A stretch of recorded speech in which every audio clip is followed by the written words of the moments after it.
Assalamualaikum dan salam Jumaat. Kita bertemu lagi dalam Warta Berita petang ini pada 10 Jun 2022 di Sabah Hits Online TV. Kita teruskan ke tajuk utama. Sokongan penjawat awam penting demi pembangunan negeri. SLS Saman Putrajaya.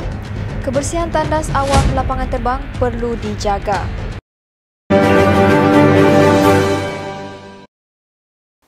Penjawat awam di negeri ini diminta bersama-sama membantu melaksanakan pembangunan di Sabah, khususnya pelan pembangunan Hala 7 Sabah Maju Jaya yang dilancar Mac tahun lalu.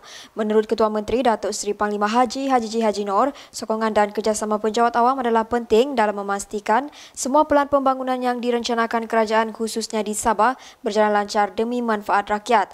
Ujar Haji, kerajaan sentiasa prihatin dengan kebajikan penjawat awam dan berusaha untuk memenuhi keperluan golongan itu bagi membolehkan mereka selesa melaksanakan tugas. Persatuan Undang-Undang Sabah memfailkan satu semakan kehakiman ke atas isu pemberian khas peruntukan 40% kepada Sabah di bawah Perlembagaan Persekutuan berikutan kegagalan Kerajaan Persekutuan untuk melakukan kajian semula kedua dalam 1974 dengan Kerajaan Negeri. Dalam pada itu, Kerajaan Negeri mengambil maklum permohonan Persatuan Undang-Undang Sabah untuk semakan kehakiman berhubung isu tersebut. Menurut Ketua Menteri Datuk Seri Panglima Haji Noor, Kerajaan Sabah melihat inisiatif SLS dari sudut positif yang tidak berpihak dan tidak berpolitik dalam kepentingan bersama aturan perlembagaan ketika Sabah terlibat dalam pembentukan Malaysia pada 1963. Ujar Haji, kerajaan Sabah telah dan akan terus-menerus dan bersungguh-sungguh menuntut hak 40% dan lain-lain hak serta kepentingan Sabah dengan Kerajaan Persekutuan. Dua lagi mukim baru yang sedang diperjuangkan oleh Adun Suuk, Dato' Aaron Angin dijangka diwujudkan sekaligus merancangkan lagi pembangunan di kawasan itu. Menurut Aaron yang juga Menteri Belia dan Sukan Negeri, pewujudan dua mukim baru Dun Suuk itu kini dalam proses pelaksanaan.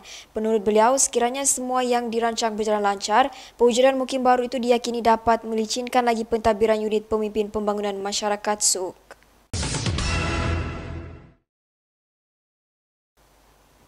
Gabungan Persatuan Cina Malaysia Huazong akan memulakan siri kutipan derma pendidikan di Sabah dengan sasaran mengumpul 1.5 juta untuk 11 sekolah di negeri ini. Pengumpulan sumbangan untuk dana pendidikan Huazong di Sabah itu dianjurkan bersama oleh Huazong dan Persekutuan Persatuan Cina Sabah dengan kerjasama World Presidential Hall of Fame yang akan menaja wan eksklusif digelar World Presidential Signature Blend. Ujar beliau, Sabah adalah persinggahan pertama bagi kutipan derma dan pihaknya bercadang untuk menganjurkan acara itu di negeri lain di seluruh negara. Kita kembali selepas ini. Hai kepada yang berbakat di luar sana, kami di Sabah Hits kini sedang mencari seorang penyampai berita yang fasih berbahasa Melayu, berminat dalam bidang kewartawanan. Serahkan bakat anda di Sabah Hits Online TV. Mungkin anda adalah yang kami cari. Untuk maklumat lanjut, boleh menghubungi kami terus ke nombor yang tertera. Jangan malu, jangan segan, tunjukkan bakat sebenar anda. Saya Rabi Kalibau, Sabah Hits Online TV. 994 juta telah dirampas Masih berpeluang bagi mengenai penyelesaian isu pendatang tanpa izin KL. Pada kali ini demikian mengambil. Bertemu kembali.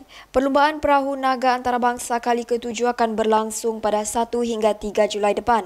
Menurut Presiden Gabungan Persatuan Cina Sabah Tan Sri Dr. T.C. Goh, walaupun jumlah penyertaan pasukan luar negara berkurangan ekoran kekangan prosedur operasi standard di negara masing-masing, beliau menyuruh rakyat Sabah agar terus menyokong dan memeriahkan pertandingan yang bakal dilaksanakan di Teluk Likas.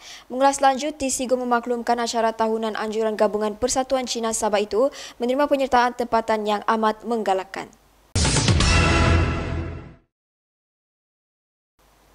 Jalan menuju ke SK Pangaran di Nabawan Keningau akan siap dalam masa terdekat.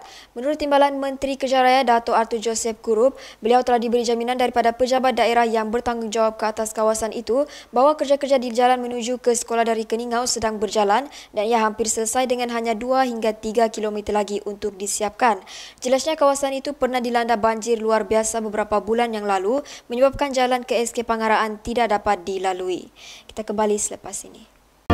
Hai Hai kepada yang berbakat di luar sana, kami di Sabah Hits kini sedang mencari seorang penyampai berita yang fasih berbahasa Melayu, berminat dalam bidang kewartawanan. Serahkan bakat Anda di Sabah Hits Online TV. Mungkin Anda adalah yang kami cari. Untuk maklumat lanjut, boleh menghubungi kami terus ke nomor yang tertera. Jangan malu, jangan segan, tunjukkan bakat sebenar Anda. Saya Rabi Kalibau, Sabah Hits Online TV. 994 juta telah dirampas atasi keperluan bagi nilai penyelesaian isu pendatang tanpa izin KL.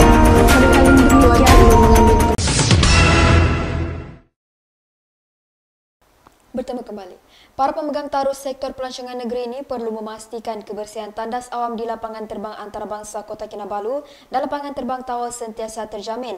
Menurut mantan Menteri Pelancongan Kebudayaan dan Alam Sekitar Datuk Christina Liu, beliau kecewa dengan aduan diterima daripada pelancong mengenai tahap kebersihan kemudahan berkenaan baru-baru ini. Ahli Undangan Negeri Api-Api serta ahli Parlimen Tawau itu juga berharap kontraktor yang dilantik untuk tugasan berkenaan agar dapat pastikan kebersihan tandas di lapangan terbang sentiasa bersih. Sekian berita hari ini, saya Amira Anwar, Sabah Hits Online TV.